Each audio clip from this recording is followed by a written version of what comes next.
It's 3 a.m., you're sweating, you're on Dr. Google, you cannot sleep. What happens when you combine the middle of the night questions with a menopause provider, with a camera? Guess what? You get me.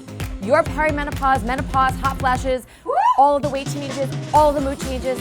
So we are gonna give you real, honest, and answers based in science. Let's get to it. And I'm having a hot flash. Menopause doesn't just mess with your mood. It messes with your metabolism, your energy, your waistline, and ultimately your confidence. Put away your internet searches, let's talk fact. You can do exactly the same that you've been doing for decades and the scale doesn't budge down or starts to creep up. Your metabolism, especially as estrogen levels decrease and other hormones start to creep up, really affects your ability to lose and potentially maintain your current weight. It really is a complicated, complex interaction with not just one hormone, but many of them.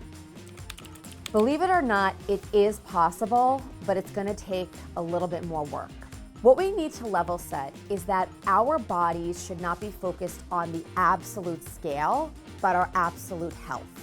Muscle training, eating nutritionally, activity levels. These are the things that should be the real focus of perimenopause, not the absolute number. Why is protein all the rage? And it's not just a rage, it is actually factually based in science. The more lean muscle mass that you build, particularly in perimenopause, the better off you will be to maintain and potentially lose weight. And that can come from dairy products, beans, fish, meat, 1 to 1.5 grams of protein from sources in our food with supplements as needed per body kg really helps get our bodies prepared for the next stage in our life.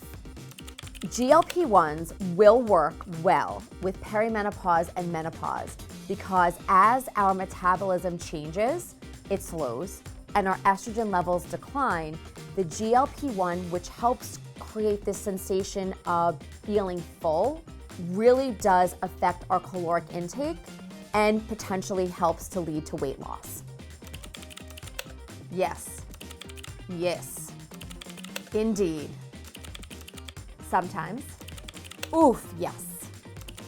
Hair loss and then hair growth. Get those tweezers out, ladies.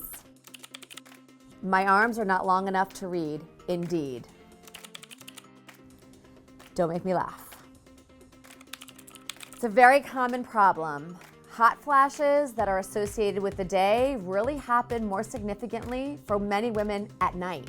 Changes in estrogen levels, you're gonna have triggers from your brain, your blood vessels are gonna change shape, and you're gonna sweat through your clothes. Do not suffer in silence about this because there's so much we can do to help. You feel hungover all the time because you're probably not sleeping well. You're probably experiencing these hormonal shifts. You are feeling achy, you are feeling more moody, you are feeling like you're adolescent, but a million times worse. All of these things are compounding factors where you're just feeling that hungover sensation. All of the things. What does that mean? What are you experiencing? What is new for you? Make your list. I love when patients come prepared. Bring it up. And if you're not with a provider that's listening, find somebody that will.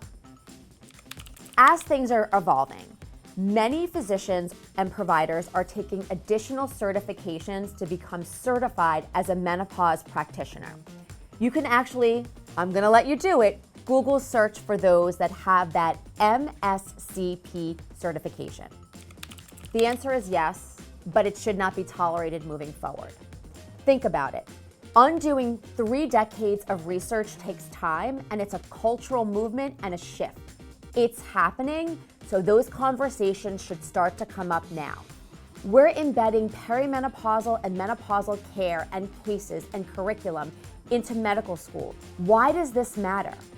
Think about how often we talk to people about their cycles and conception and pregnancy. Guess where we spend most of our time? In our decades after that window. 40s, 50s, 60s, 70s, 80s, 90s. This is where we have to be focused on women's health. This is the future.